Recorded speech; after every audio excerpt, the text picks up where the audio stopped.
guys won't stop talking. And you can pretty much do it Felger and Mazz. in perpetuity. Yep. The Sports Hub. Sometimes you got to ask the tough question. Yeah. Not in New England, where they ask no questions. And I don't care what anybody says, whether he knew weeks ago that he was not going to attend this press conference or not. He had a responsibility to Patriot fans and the Patriot organization to try to put this to bed. Unless it can't be put to bed because she's in his bed. You are a coward, sir, because when things like this happen and you run away and hide and you try to avoid the media and you cross your fingers, oh, it'll just go away. I think you've learned a valuable lesson. It ain't just going to go away. Everybody's waiting, kind of like Groundhog's Day. Mm-hmm. When will Mike Vrabel come out of his hole, and will he see his shadow and disappear until training camp, or will he actually come out like a man and address the situation that needs to be addressed? Gets us right back into Vrabel and Russini here on a Wednesday, April the 15th, tax day. You file this? You all set? Oh, yeah, we're good. Attaboy. 617-779-0985 from our Town Fair Tire Studios here in Waltham. I did the extension, which bothers me. It's like a loose end. It's like, can we get it done? Oh, yeah. You mean on your taxes, yeah. Like I'm paid up, but the I don't want to hang it over my head. Just get it over with. Yeah, right. It just bugs me, having the extension there. What's the purpose of having a deadline if everyone gets extensions? Right. That's sort of my thing. I sort of get that issue, too, but anyway. That's a tangent. Obviously, we're here to pick up Vrabel and Russini and the fact that it is not going away. And in fact, Mazz, in some respects, the story has just begun because very few media outlets even went there until now. Until this week is when it has started to pick up steam, and at least in the mainstream media, and is now sort of being talked about and discussed openly. So there's a whole nother cycle to go with this thing. And I have some thoughts on where we stand right now, but you want to go first? Where do you stand today? Any developing opinions? Well, look, I mean, the Russini part of this in many ways was decided yesterday. So she resigned and or forced out, call it whatever you want, but she no longer has her job. Meanwhile, Vrabel just sits there and nothing happens. So to me, this is the part of it that's now resonating with me. What is the consequence for Mike Vrabel? You're on it. This is the next chapter. Yeah, what's the consequence for Mike Vrabel? So, look, there's such a double standard when it comes to this sort of this type of story where there are two people and, they're involved in what appears to be a relationship and one person suffers more than the other. In this case, and usually it's the woman. No, in this case, there's a reporter, there's a team executive. Okay, I get it. For a reporter, it's sort of taboo. You leave yourself vulnerable to bias and your objectivity's gone and that's it, your credibility. And so your employer doesn't want you anymore. It's not the same on Vrabel's side of it. I understand that part of it. But there should still be a consequence, should there not? So I'm just telling you, and I'm not saying he should bear a consequence like a suspension. I mean, I'm not saying for any. I didn't say penalty. Right. I just said consequence. Right. You're right, Mazz. Absolutely. And I think this is what the next cycle is going to be in the story. What about him? Yes. Okay. So, and to your point about how this is now just begun. So, as we talked about, we finally got a Herald cover yesterday. Two straight. And guess who also is now touching on it? The Boston Globe, who have two stories on it, front page, bostonglobe.com today. One from Ben. Not in my hard copy, not in the newspaper. Well, one from Volan, which posted earlier today, and then one about an hour ago, opinion piece from Joan Vanocchi titled, "Why is Mike Vrabel skirting the fallout of those page 6 photos?" Bingo. I didn't even need to know that was there to tell you this was coming. Here comes the backlash, either from women who think they get the wrong end of the stick on this sort of thing, or whatever, people from out of town. Here comes this phase of it, and that is she's quote unquote spoken publicly. Okay, she released a lengthy statement. She sent it to The Athletic, but it's been released publicly. So she is in a fashion spoken for herself, even though I think her statement is bunk, and I reject it. She's done it. She's put something out there. And she lost her job. And I think a lot of people, now on that side of it, they got their pound of flesh. If you think she deserved to lose her job. Now people are going to look at it and go, okay, Now, where's him? What about him? What about him? Yes, on this tax day, she's paid her tax. Where's his? This is the I knew it. I could tell this was coming. I heard someone say that they were talking about this on the Today Show or The View or something like. Again, for a whole week, no one was touching this thing. Hardly anyone, except places like this. But now we're going mainstream. Now she's quote unquote been fired or resigned from the New York Times. A prominent National Football League reporter has resigned from the New York Times over an alleged tryst with an NFL head coach. This is now in the mainstream. And whether it's women or people are just going to look at that and go, okay, now what about him? And so what is he going to do about it? I don't think he's going to lose his job. I don't think he should lose his job. But that question's coming. There are going to be people out there who think that he should. I don't think he should. I don't even know if she should, frankly. I got a very, very high bar when it comes to what cost you your job. I hate that thought that you make a mistake and it costs you your job. So I don't really like that she lost her job. But that pushback is going to come. Joan Vinocchi just wrote Vinocchi. Why is Mike Vrabel skirting the fallout of those Page 6 photos? There's a double standard when it comes to questions about his relationship with the reporter and how it might have affected her coverage of the Patriots and their rivals. Here we go. And you had a cut in our email chain from, is it Charlotte Wilder? She's a Sports Illustrated writer, is that right? Yeah, I know she was with SI for a while. Okay, this is what she said on a podcast in the last 24 hours. Go ahead, please. The whole coverage of this is how is Dianna Russini interlocking fingers with Mike Vrabel different from Adam Schefter sending an email to a former team president with a full draft of an unpublished story and saying, Mr. Editor, are there any changes you'd like me to make? Right. So the way that this is being talked about is Adam Schefter still has a job. Mm-hmm. He wasn't suspended. Dianna is under investigation. These are all the same kinds of violations, which is that to be an NFL insider, to be an NBA insider, to have any kind of transactional relationship where you are reporting on deals, you need people to like you. You need to get close to people. They have an agenda. You have an agenda. The lines are already blurry. It means we need to take a bigger look at the whole industry. Yeah. Okay. I said this on day one. She's not wrong. It's worth discussing. I joke half jokingly. It talked about that Adam Himmelsbach interview. I put in air quotes with Bill Chisholm.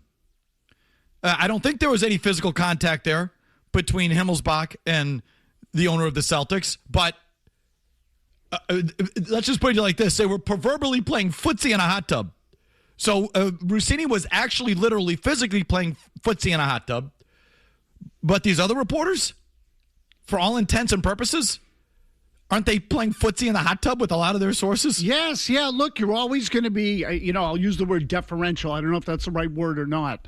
Accommodating to the people you cover because the access has value to you. In that way, the power is on the other side of the relationship. They have the information that you want. So what happens? There's a suck-up factor, one way or another. And so, walking that line is hard. There's a balance there that's hard to do, but there are, it's not as overt as, sharing a hotel room together or whatever else, but there's a wink, nod there. So the line where it becomes potentially physical or a reporter would be using a physical relationship to curry favor with the source and glean information, that certainly is a next step. And it's over a line. But there's other lines that are being crossed. It's another step in the same stadium. Reporters taking players out to drink. Reporters who take players out partying. Reporters who just suck up and sell out to the person they're covering or talking to. And all of a sudden the coverage is heavily slanted to favor that person because that person is granting the access. There are a million examples of it. So she got in a hot tub and played footsie. Is it really, at the end of the day, that different than what goes on in the business? No. Yeah, go ahead, Mark. I don't think that it is.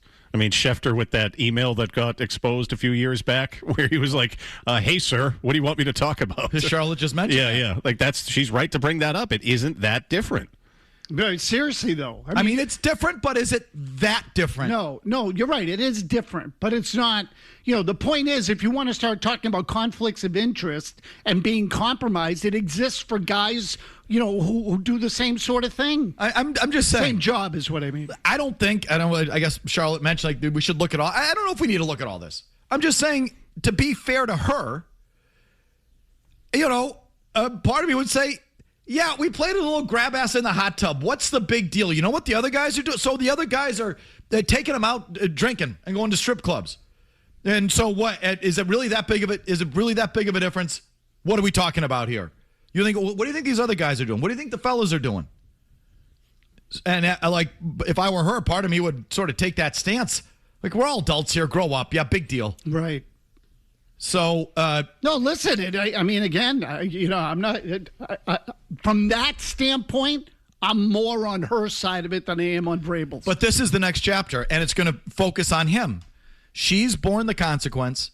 She has come out and said things publicly. Again, when I think they're trash. I did not like her statement at all yesterday, playing the victim when she made her bed. But either way, she now has something out there that we can scrutinize and beat her up over. Where are you, Mike? Where are you?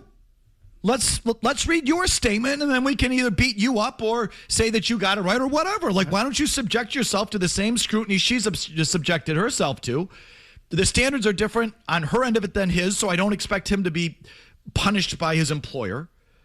But people are right to ask, okay, now what about him? And this is where this one's headed now. I think it's there now. Like the next step has played out for her. Something happened. Do these newspapers want to actually sell their newspaper or not? So Volin and Joan Vanocchi, I'm sorry, she's been there forever. I've never known how to pronounce the name. Vanocchi, I'm sorry. Joan Vanocchi. You say front page of the BostonGlobe.com. Yeah. You want to sell this thing that I have in my hand? Do you still care about this? So it'll be in tomorrow's paper because the paper is now secondary. Boy, the website comes first. 9 days after the story broke? That's a good listen, I think Linda's done a great job over there. I'm being totally serious. I think Linda Henry has been a great steward of the Globe and has saved that paper, and I think has done a much better job with the paper than her husband's done with the baseball team. I'm a big fan of Linda Pizzuti when it comes to what she's done with the Globe. Linda, you got to get on that one earlier than 9 days. And the Herald, I mean, the Globe can pretend to be, again, like I said yesterday, can pretend to be a different calling. But the Herald, what's your excuse? It took you 9 days to put her on the cover. Second straight day. Now, finally, we have a pithy headline. Again, Dianna Russini strutting in a nice pink blazer. Vrabel in a little cutout picture looking at her with his hand. All she wrote. Cute little headline. What took you so long with the cute little headlines, Herald? But do they want to sell these things or not? Why even bother? So anyway, it's online. I got to read this online? Yeah, you got to go online. Okay. I know you don't like online, but give them a click. The clicks can be measured better. Anyway, your thoughts, 617-779-095852 right after these words. Now, more of Felger and Mazz. Now, on the Sports Hub. Well, it's the biggest story in the NFL. I wouldn't. I'd shoot you straight. These are things that I've been texting with about my friend, with my friends in the coaching world. Even their wives are involved in the conversation as well. Stay on target. Stay on target. What are you talking about? What are you talking about? Careful. I'm trying to. You ever see Star Wars? Yeah. You ever see Star Wars? Yeah. As Luke is going down the I don't know. I'm not enough of a Star Wars nerd to know all the terms, but his wingman is telling him stay on target. Right. I'm just giving you. I don't look. There's a lot there, and there's only so much that is reported and known, and that's I'm just trying to help. All right. In Star Wars, did they tell that they have a thing called "shut up" and just let the person talk? How about that? Tell me that and read that line back. Yeah, I mean, Florio thought that Chris Sims was joking at the end there, but Chris was not joking. I think he was genuinely pissed, and he should be. Don't try to stop me when I'm trying to talk about this in a rational manner. So the other thing that this leads me to believe is, what do all these people know? That feels like no, don't say too much. because we can't let the cat out of the bag of what we really know about this story. We'd all agree that there's more here. Yeah. Oh, yeah. I mean, more here, there's more here. There's definitely more here. In fact, the term additional information was used in that internal email that went out to all the people in The Athletic after the resignation letter was put in by Dianna Russini. So there's more here. So what's not being told yet? That felt to me like, no, don't say too much. Don't say too much yet. I mean, Florio sounds bitchy there. I feel for Florio on that cut. It's live, and Florio does a lot of business with the NFL. Like, he's on the Sunday night thing, or he was. Is he still? Yeah, Sunday Night Football. And he's tied with NBC Sports and the Sunday night coverage. But if you're going to dance around it, then just don't talk about it at all, I guess is my point. I know exactly what happened without even talking to him, but I mean, it's obvious. First of all, Florio's done a good job. He's covered this from day one. He's talked about it. Or day two, anyway. He was one of the first national guys to do a couple segments on it, a couple of hits on it on his podcast when no one else was doing it. So he's been talking about before anyone else. And he's just, Jim, I think, he's saying, I'm going to talk about this where others aren't, but we're just going to stick with what's already in the public domain. We're not going to introduce anything. Because, again, I'm sure he loves his gig with the NFL. He don't want to lose it. And I don't blame him. So I'm going to go where no one else is going, but I'm not going to go that next step, which is introduce other hearsay or other gossip or whatever. And when Chris Sims says, yeah, even the coaches' wives, he's like, whoa. So now we're gonna introduce what we're hearing from the coaches' wives on the text chain. But I also think this speaks to, well, are you trying to get clicks? Are you trying to get views? Then put it out there. They're trying to walk the line. Yeah, well, look, and Florio's doing it more than anyone else. I give him credit for it, but I don't blame him for not letting Chris Sims give me what the coaches' wives are texting. No, I wouldn't want that either. So he's live. He's trying to joke around about it. Stay on target. Like, he's trying to, without saying, Chris, we're not going to do that. He's trying to jokingly get him off of that. And I feel for Florio on that one. I know how it sounds, but what are you going to do? It's live. No, look, I mean, we've all been in a spot where, you're sort of stuck. So, but from the consumer's point of view, this is part of the problem. Like, so that what someone knows on a text chain can't come out because there's business relationship between. Well, yeah, and I'm not telling you that I mean, we're not going to do it either. I mean, Murray, aren't you on a couple interesting text exchange with people in the industry? Yeah. Yeah, look. We're not bringing those up. No, and I'm not telling you I would have done it any differently than the way Florio did. I mean, I understand that part of it. But if you're on the outside of it and you're just Joe Schmo out in the street relying on people for information, they're sitting there going, why aren't you telling me everything? Right? They want everything. It'll come. Most of it will, or much of it will. I don't know about most. That thing was just, that piece is so uncomfortable. That conversation to me should have been had before they went on air, saying like, oh, listen, like, there's going to be boundaries here. Let's stay within those boundaries as we talk about this story. And you're right. Like, to his credit, he's one of the only national people that first touched on this story when it broke about a week ago. It was just to watch that on air, it was like, oh man, I kind of feel for Chris Sims here. Like, that's got to be so frustrating. And he handled it in a joking manner, but he's like, I got stuff here. I want to talk about it. Don't. I know. Put the cuffs on me. They absolutely should have. That thing. Let's only just talk about what's been reported, and that should have been a clear thing, so there wasn't that uncomfortable moment between them on the air. But this is going to happen when they do 2 or 3 hours a day, talking amongst themselves live. Of course. I mean, that's just the way that goes. So, like, on some respect, I feel for him on that one. Tom in the car, lead us off on the phones. What do you got, Tom? Yeah, I got to disagree with some of the parallels you guys are drawing here, Jim and Mazz. Like, yeah, taking someone out for drinks and dinner, a customer, a client, whatever, that's a ocean apart from some sort of intimate or sexual relationship, which I'm not saying happened or not. But anyone can do the dinner and drinks thing. She can do the dinner and drinks thing. Schefter can do the dinner and drinks thing. Schefter can't do the other thing. So how are those things comparable? Dinner, drinks. What if there are national guys that take guys out on, they just go and rip it and do whatever. Yeah, they do. You do that in every business. Yeah. I mean, that's just business being done. But the other thing, it's different. It's different. People get fired for. I said it was different. It is over a line, that's for sure. Yeah, a steak and a bottle of wine is different. But if we're talking about a couple of guys, the line. Yeah, it is. It's a different category. Absolutely. But you mean to tell me that a coach and a reporter and a GM or something like that haven't had a night where they look at each other and say, like, look, what happened tonight didn't happen? Right, exactly. You know? Yes. Murray's right, exactly. Like, I don't know. And that, to me, is no different than what was going on with Russini and Vrabel. So let's say a guy reporter goes out with a GM. They go and have dinner, and at the end of the night, the guy who is the executive of the team walks away with a prostitute. So does the reporter report it? Does he not report it? Don't certain owners have actual party vans? Yeah. With stripper poles? It's my cat wagon is what we call it. So that reporters are actually on and have been on and have spent nights on. And so, again, it's the next step. Yeah, listen, it's not a perfect comp. I just have no tolerance for the guy that says, well, I go out to dinner all the time with a client. That's my job. Shut up. Please. Put a sock in it. You know how many guys I've seen bend the rules in their favor because it'll help them out to cut a deal?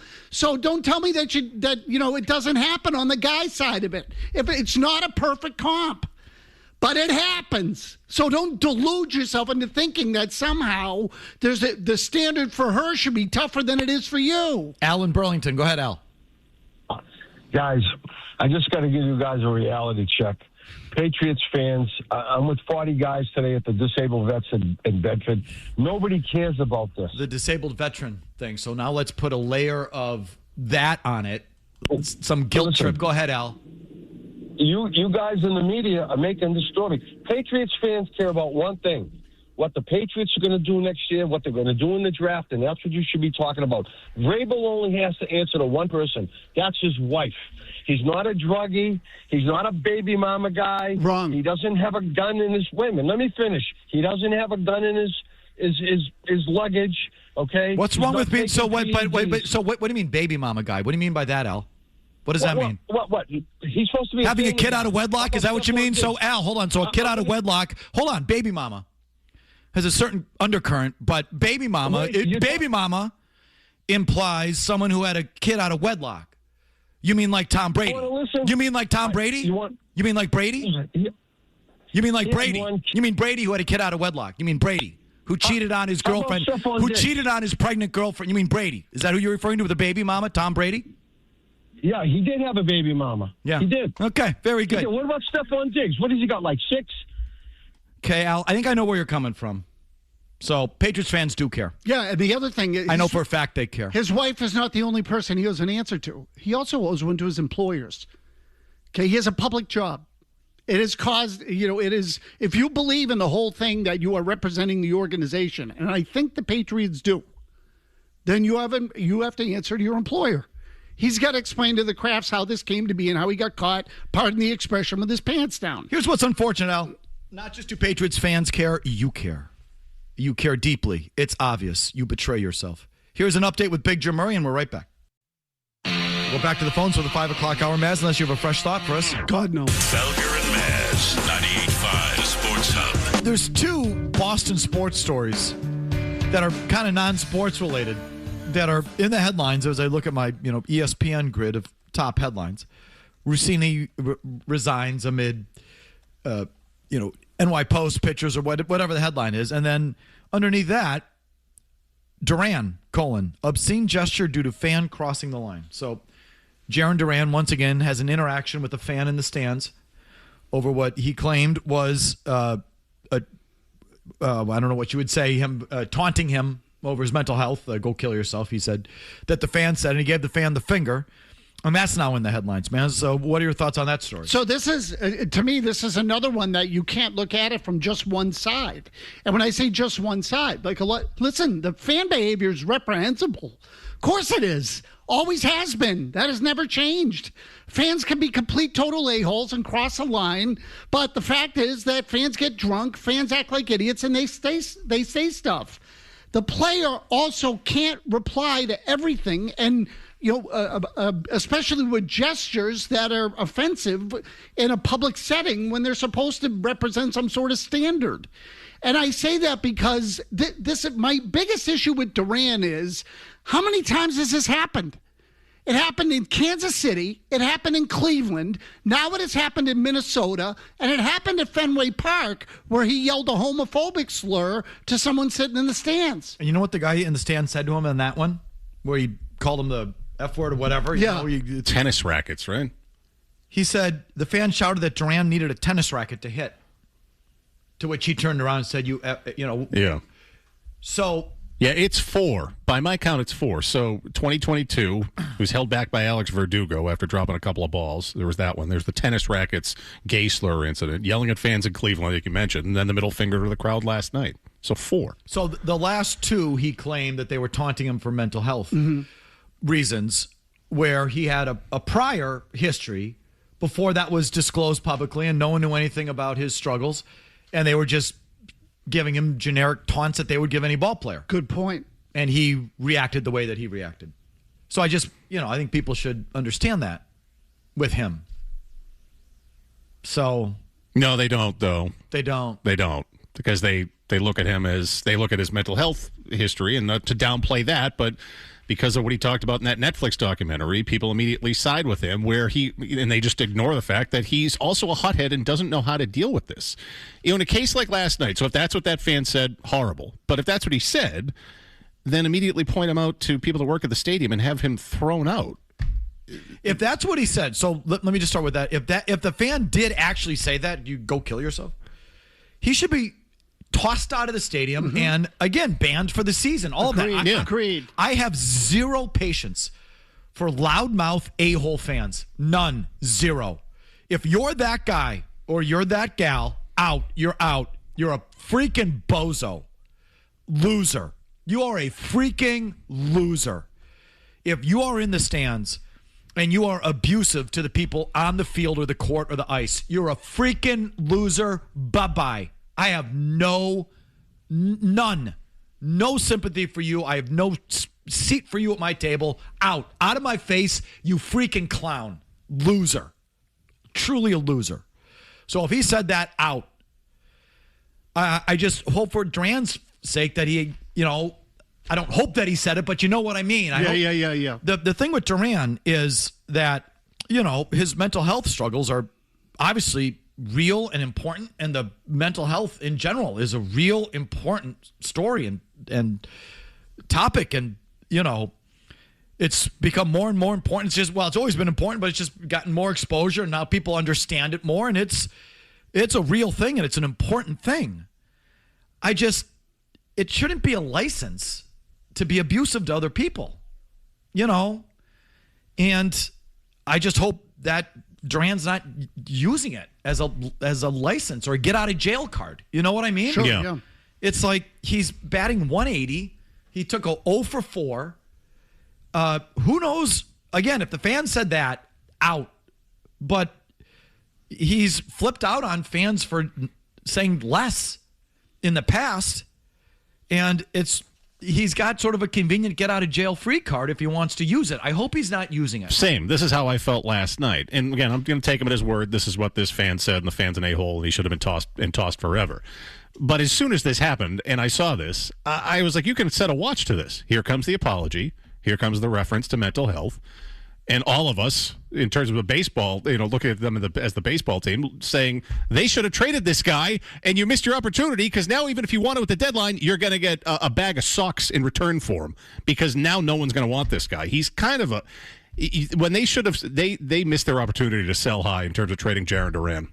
Now he's their burden. I mean, again, these issues with him go back. They go back a ways. Of sort of lashing out at fans and 4 years. Yeah, and dealing with his own frustrations on the field and that sort of stuff. So, and it does, it's hard to not connect it to the baseball part of it, which is they have a glut of left-handed hitting outfielders. They wanted a trade run. There were teams that were interested in him, but they overvalued him, and the Red Sox wouldn't take what they could get. I mean, so the root of it is that he's frustrated with his situation. That's what I think, too. Again, he's hitting 180-something. He's getting platooned. He's getting sat where he's not used to getting sat. He's in the middle of an 0 for 4. They're getting smoked again. And for God's sakes, that embarrassing fan base situation there in Minnesota There's like 16 people in the stands. So I'm sure it's one of those things he can hear. They all can hear anything anytime Sonny Gray threw the ball last night, you would hear him grunt. So it's like, I'm sure a fan could just say, that guy sucks. And you would hear it. Oh, yeah. And does he just lash out because he can't just control himself, which is he has shown in the past? And then he leans on the mental health thing? That would be unfortunate if that's what he was doing. Look, again, it hurts the cause is really what you're getting at. It's because if it's authentic and it's legit, I can understand why he's upset. And he has a right to be upset. And again, that's the thing about now in the moment, do we all do the right thing every time? No, we mostly do the wrong thing because it's hard to do the exact right thing in the moment. So listen, I never do the exact right thing in the moment. It comes to me as I'm driving home. So I'm not this guy, but Murray's right. What you do there is you immediately go to the first row, get an usher or point the guy. Hopefully the people standing around the clown will back you up. The loser, say, point to him. Yeah, that's the guy, and out. That's how you handle it. Now, I'm not going to get on him for handling just doing the wrong thing in the moment, because we all do the wrong thing in the moment, but it was the wrong thing in the moment, and I wish I could fully trust where he was coming from, because I don't know if I can. I'm even okay. Look, this happened years and years ago. There was an incident near the Red Sox dugout once. They had a pitcher named Frank Castillo who yelled into the crowd and yelled back. And then an usher came down and went, I got no problem with that. If a fan's being a complete pain in the ass, but you start, yelling slurs or giving the finger, or you then sort of drop to that level. And it was the fifth inning. It's not even like he went into the dugout and then got somebody, which you can do, and it has been done. You get to the bench, you get to the dugout, you go to your bench coach, you go to, security person, say, listen, the guy in the third row he's wearing a red coat, and he let it go all game. He didn't say anything to anyone till after the game when he was asked about it. Right. So it's just given his track record. It's this. We're going to just continue to coddle and treat Jarran Duran like a teenager in a world of grown men. It's just, this is now 4 of these things now, and it's at the very least, you as the organization, can someone tell me you wish you traded this guy? Because you can't tell me that you didn't. It's just impossible to look past the number of incidents. That's really what it comes down to. And the one that got him suspended, you effing blah, blah, blah, when the fan shouted, you should use a tennis racket, which is, I would say, on the mild side. That one, I don't even know if I would have a problem with the fans saying that. I'd probably laugh. It's kind of clever. I suck so bad right now, I need a tennis racket to hit a baseball. And he turns around and hurls off, you effing F word, okay. Well, anyway, so there's that headline, too, we can deal with. More of your thoughts in our long commercial-free segment next. Felger and Mazz continue on the Sports Hub. Let's start off in New England, where the tough-talking Patriot media embarrassed themselves yesterday. First off, the big coward Mike Vrabel, no shows for the press conference regarding the draft. Now, there's a lot of people out there that are going to tell you, hey, Carton, why don't you do your research? He told us back in March that he wasn't going to be at the press conference. Yeah, and so? And that changes things? Craig Carton all over the Boston media, all over us. And not exactly us, meaning Felger and Mazz, which you'll hear in a second, but all over the Boston media. I wonder if you think that he has a point. And his big thing was Elliot Wolf got asked one sort of half question. And it was Phil Perry, and I give Phil credit. He kind of went there. But it wasn't really a direct question about the situation. It was more about business as usual, Vrabel and the draft and all of this. And that was it. And there was nothing else from the Boston media. So first of all, Vrabel doesn't do the press conference. The personnel director does, and it doesn't even come up. So Carton had a problem with that. Jimmy, give me the follow-up, please. Number 2, if you could. How about the fact that for a guy that claims to be a tough guy, that bullies people and intimidates people, whether you planned on showing up or not, this would be a good time to, spout your innocence and to let people know that the pictures we all saw are not what we think they are. But instead, he had some other guy, like pro personnel guys, show up in his stead. And I thought, honestly, that the Boston, Massachusetts media we're kind of like the New York media, the Philadelphia media. We pride ourselves that the men and women that cover sports in New York, Philadelphia, and Boston are among the best investigative reporters and beat reporters across the board. Yep. And the reason they have such a great reputation, and the reason these three very specific Northeast cities, Philadelphia, New York, and Boston, have a reputation for being a hard place to play for guys that might come here as free agents or via trade, is because the media does their job very well. They suffer no fools. There are no, what's the word I'm looking for? Sacred cows, right? That's right. Like, if you play like crap, we call you on it. Not just the fan bases on sports talk radio or the guys that boo at games, but the media. The media. So I was expecting the assembled New England Patriot media to show up at this press conference and start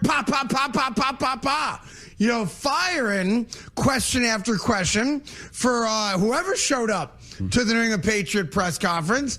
And I'm watching it yesterday just after 2 o'clock. And much to my surprise, nothing. Like zero. There was only one question asked in the better part of half an hour that had the name Mike Vrabel in it. And the question was kind of innocuous, like, so is Mike Vrabel still involved? Like the last week or so with things? I'm going to let you hear it. This is the only question asked of the New England Patriot front office for their draft press conference. And Mike Vrabel's name was not mentioned another time. Okay, so does he have a point? Yes. Yeah, 100%. Yes. 100%. And now, who do we blame? Let me tell you who I blame. I don't blame the beat guys themselves, because we've all been there. It's tough. It sucks to be that guy, to be the bad guy, to be the turd in the punch bowl, and you have to show up every day to the stadium or that locker room and be the a-hole. Okay? It's hard. It's not fun. I was that guy. I hated it. I'm so glad I just get to hide behind a microphone. I have to go back down there. It sucks. But, so I feel for you if you don't want to be that guy. And I don't expect every beat guy to be beating down their doors. But every outlet has to have a designated bad guy or a designated person that's going to do that job. So in other words, I blame the papers and the media outlets themselves. Where are the editors? Where are the publishers? Decision makers. Where are the decision makers? This is a business. I keep pounding are we trying to sell the paper or not? Because at the end of the day, this is a business. We need listeners and advertising. You need to sell papers. To sell advertising, you need to get views and clicks and all that stuff. So there's a business here, and this is a widely read and consumed story that people are interested in. Sorry, Patriots fans. They are interested in it, including you. So it's our job to sell the newspaper, get the listenership, get the click, get the viewership. So where are these media outlets? How come these editors and these decision makers and the news directors aren't sending someone down there to peck away at Elliott? So if all the team is going to give us is Elliott Wolf, then sorry, Elliott, you're the one that's going to get the bombardment. Right, you ask him. And there was a time when Boston would do that. There was a time. The Herald would have sent Gail or Laura, the inside track. Channel 7 would have sent Byron Barnett. I can give you more, but there would have been a designated guy. No, and that's or gal, or there would have been a designated person. So listen, like, so-and-so gets to be the good guy. Nick Cafardo gets to be the good guy, but Borges is going to come in and be the a-hole and provoke everybody. Okay. You need a good and bad, but where are the bad guys? How did it take the Herald? The Herald 9 days to start putting her on the cover with quippy little headlines. It took over a week. That's disgusting. Because, Mike, nobody actually asks questions anymore. It's all aggregating. It's all about pumping out the copy and not asking the questions. That's part of it. Some of it's economic. But what you're talking about is like the classic way that it used to be done. You send the news department down there. So you let the sports people do the sports. You send the news people down because they don't have to, they don't have to deal with the people on a regular basis. If not news, then it's lifestyle. Right. Or you got an a-hole columnist. I say it with all the love and respect in my heart. I used to be one where it's not, You're not the beat guy. You're not responsible for going to the locker room every day and dealing with those people every day. You come in over the top, Shaughnessy. And you have someone's got to do it. And the Herald has had no one do it. They just got around to it. The Herald and the Globe has just gotten around to it. Like, that's on those outlets. It's not on the individual guys or gals. Dan Shaughnessy, Boston Globe. Thank you. And that's what bothers me. It's like these media outlets have just so let go of the rope. Yeah, they've given up. When it comes to the content and what you're supposed to be doing, you're supposed to be driving and digging and titillating and selling, and you're supposed to be stirring the crap pile is what you're supposed to be doing. Oh, my God. I'd rather stick needles in my eyes. Who's left to stir the crap pile anymore? Roger, Dan Shaughnessy of the Boston Globe. New York has Page 6. So, like, if as Carton's talking about there, I wouldn't expect even the New York Post, Mark Cannizzaro, or whoever their Post beat guy is, to go down there and ask the coach about the affair. You send the Page 6 jackals. And they go down there, but someone's doing it. How come we don't have anyone left to do it? I know, and it's everywhere. I mean, they're very, you mentioned New York. Most places don't do it anymore. It's so disheartening. Yeah, and it's not even like, it's not just the salacious stuff. Even stuff that's hard to ask on a day-to-day, like that is questioning someone's decision-making. Why didn't you hit and run there? Yeah, none of that gets asked. None. No, it doesn't. No, nothing. Nothing gets asked about prying at all. Nothing. I will say the Patriots media does it more than any other. You will get, why'd you go for on fourth down there? Right? You will get that with the football crew, to their credit. I almost never hear it with Cora, and he shoots daggers through you if you ask him some sort of strategy question. It's Missoula too. He flips out too. Forget about it with Missoula. And the Bruins, I don't hear it. So anyway, I think Carton does have a point. Want one last Carton cut? Go ahead, because he mentions us. Sure, yeah, I heard Yeah, this. do it. Go ahead. And then it dawned on me, New England's not like New York. It's not like Philadelphia, because these are the same people that got bullied by Bill Belichick for 20 years and took the beating like the softballs they are. So I'm sorry to say this. What I once thought, and by the way, I love Boston. Boston's a great town, all right? And I have great respect for the Boston fan base. I really do. Like, I'm not one of these guys that, because I'm a New Yorker, I just hate Boston. I hate Philly. So what a disappointment. So I'm sorry, Boston. You're no longer a real Northeast sports town. You're not. I love the people of Boston, but the media embarrassed themselves yesterday. Now, the guys on the radio, I thought, did a good job. Felger and Maserati do a great job there in the afternoons. Thank you. And they were all over this, and they handled it like the pros they are. Yep, that's right. So I have great respect for those guys. Yes, I like those guys. Thank you. But, man, how do you have a press conference with the Patriots yesterday I agree. and not ask a single question? What a good point. How? Well, walk me through that. This Craig Carton's all over it. He's got his finger on the pulse. Yes. But he raises the point. Take that, Beetle. And again, and I blame Barstool, and I blame that whole thing. It's like you kids pushed out that whole thing, and we're worse off for it. We just are. It's not as entertaining. It's not as fun. It's also not as real. I mean, this is a great example of it. That there was just no one. Where was the editor at the Herald saying, "Let's push this"? That should be their bread and butter, like the Post. That should be their bread and butter. No one wants to get in the dirt anymore. No one. No, everyone's afraid to be the bad guy. All right, I promise. You're all loaded. Right to your phones after Murray's 90-second update here. No commercials. I don't think this is one of the stronger segments.